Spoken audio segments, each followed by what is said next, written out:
Қазақстан облысы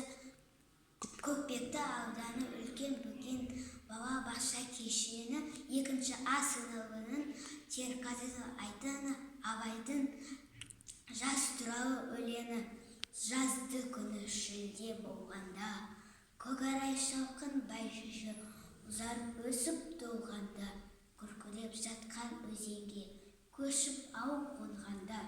шұрқырап жатқан жылқының жалғынан соны қылды.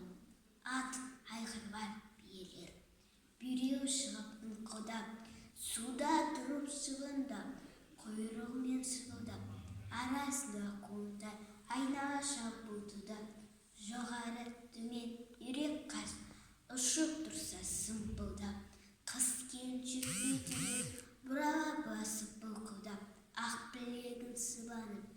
әзілдесіп сыңқылдап, мал ішінен айналып, көңілі жақсы жайланып, байта келер ауылға аянша жылпылдап, сабадан қымыз құйдырып, ортасына қойдырып, жасы үлкендер бір бөлек, денесі күліп сылқылдап, жаусаудан жас бала жағалайды шешесін, еді беріп қыңқылға, көлеңке қолбасына кілем төсіп астына,